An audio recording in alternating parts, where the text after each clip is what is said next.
আসসালামু আলাইকুম দর্শক, এবার খুবই অসাধারণ কিছু ঘটনা ঘটছে ফিলিস্তিনিদের পক্ষে। যেমন গাজা যুদ্ধের জেরে ইসরায়েলে কয়লা রপ্তানি স্থগিতের ঘোষণা দিয়েছে কলম্বিয়া। মধ্য আমেরিকার দেশ বা ল্যাতিন আমেরিকার দেশ কলম্বিয়া পর্যন্ত এই সিদ্ধান্ত নিয়েছে ফিলিস্তিনিদের পক্ষ থেকে। দর্শক বুঝতেই পারছেন যে ইউরোপের তিনটি দেশ আয়ারল্যান্ড, স্পেন এবং নরওয়ে তারা ইতিমধ্যে স্বাধীন ফিলিস্তিনি রাষ্ট্রের স্বীকৃতি দিয়েছে এবং আরও অনেকগুলো দেশ তেমনটা সিদ্ধান্ত নিতে যাচ্ছে। অন্যদিকে এই যে সিদ্ধান্ত কলম্বিয়ার, তাদের অবস্থানটা দেখেন অসাধারণ বলা যায়।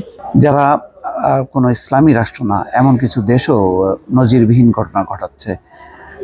তারপরে মুইজ্জু মালদ্বীপের ইসরায়েলের কোনো নাগরিককে এখন মালদ্বীপে আসা পর্যন্ত নিষিদ্ধ করেছে, অথচ সেটি পর্যটন নির্ভর একটি দেশ। খবরে বলা হচ্ছে গাজা যুদ্ধের জেরে ইসরায়েলে কয়লা রপ্তানি স্থগিতের ঘোষণা দিয়েছেন ল্যাতিন আমেরিকার দেশ কলম্বিয়ার প্রেসিডেন্ট গুস্তাভো পেট্রো। গতকাল শনিবার সামাজিক যোগাযোগ মাধ্যমে দেওয়া এক ঘোষণায় তিনি বলেন, একসময়ের ঘনিষ্ঠ সামরিক ও বাণিজ্যিক মিত্র ইসরায়েলের সঙ্গে সাম্প্রতিক সম্পর্ক খারাপ হওয়ার ধারাবাহিকতা এই সিদ্ধান্ত নিয়েছে কলম্বিয়া। বার্তা সংস্থা এপি এই খবরটি জানাচ্ছে। পেট্রো এক্সে লিখেছেন, গাজায় যখন গণহত্যা বন্ধ হবে তখনই ফের কয়লা রপ্তানি শুরু হবে।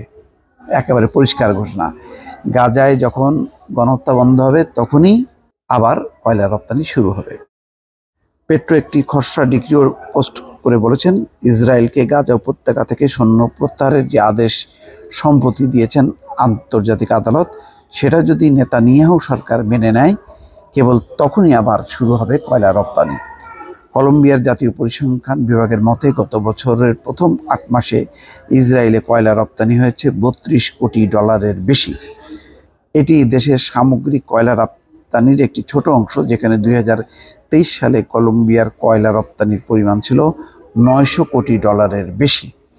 আমেরিকার জার্নাল ফর ট্রান্সপোর্টেশন অনুসারে ইসরায়েল তার 50% বেশি কয়লা কলম্বিয়া থেকে আমদানি করে এবং এর বেশিরভাগই ব্যবহৃত হয় বিদ্যুৎ কেন্দ্রগুলোর জন্য। তার মানে ইসরায়েলের জন্য একটি বড় ধাক্কা যে 50% সে কয়লা নির্ভর করে হচ্ছে কলম্বিয়ার উপর, এবং যেই কয়লা সে তার বিদ্যুৎ কেন্দ্রে ব্যবহার করে, ওই কয়লা ব্যবহার করে সে বিদ্যুৎ উৎপাদন করে।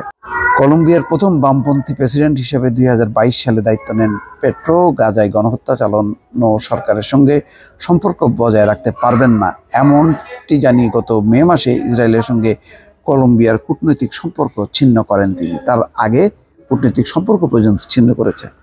তবে উভয় সরকারই এখনও একে অপরের অঞ্চলের কনসুলেট শাখা এবং বাণিজ্য পরিচালনা অব্যাহত রেখেছে।